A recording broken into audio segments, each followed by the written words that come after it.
Gardens in Florence, Italy are well-known public spaces that many tourists around the world come to visit year-round. Grand gardens such as the Boboli and Bardini gardens are large, well-respected, and often used as inspiration for the smaller garden spaces that we have here on this side of the globe. Public space here is very different than in Italy, in that it seems that public space here is meant to be overlooked and sometimes enjoyed in the spare moments that we have. However, in Italy, as we've learned in class, public space is meant to be accessible, inclusive, and experienced by all. They are intentionally designed for the viewer to either socialize with others or to just simply want to return. Due to the fact that they have a specific leisure time throughout the day, typically from 12 p.m. to 3 p.m., people have the chance to enjoy these public spaces. The Bardini Garden is one of the many beautiful sites in Florence, Italy. The 10-acre garden dates back all the way to the 14th century and shows traces of newer, different styled features due to the variety of owners it's had since then. This garden is known to be more quiet and romantic due to its varied layout. As the garden was growing and developing, the once owner Giulio Mozzi in the 18th century added a staircase on the slope and decorated it with sandstone statues. And in 1839, the garden expanded, adding the Manadora Via.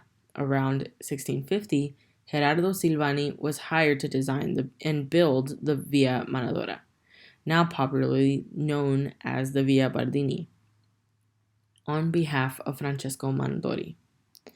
This sits nicely at the top of the site.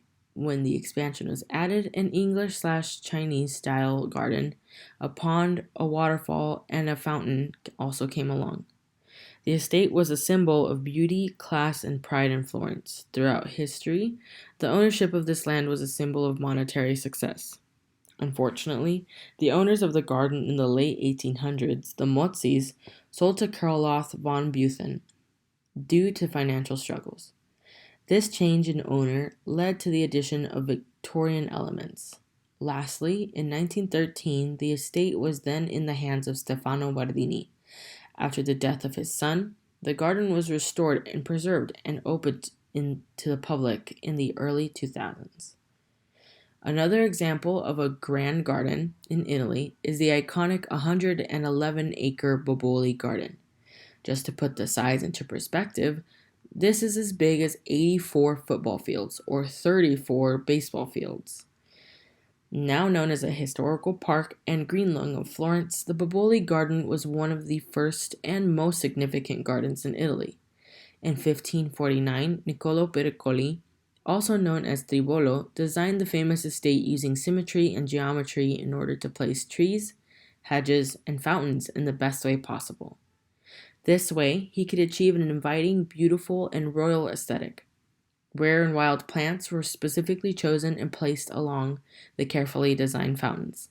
Once these elements were implemented, Tribolo passed away, and the project was then handed over to Bartolomeo Amanati, then to Bernardo Buontalenti, and then to Giorgio Vasari in 1561 to 1598. This is evident in the slight changes in design over time. However, the garden maintained its place as one of the most important gardens in Italy. The statues and the way that this whole estate is laid out is beautiful. It is especially impressive how a garden this large can be kept green. In order to nourish the plants, a conduit was built from the nearby river Arno. The Arno River irrigation system is as elaborate as the garden itself. This way, the entire garden can be watered down the specific slopes. The higher you climb these slopes, the better the view of Florence you get.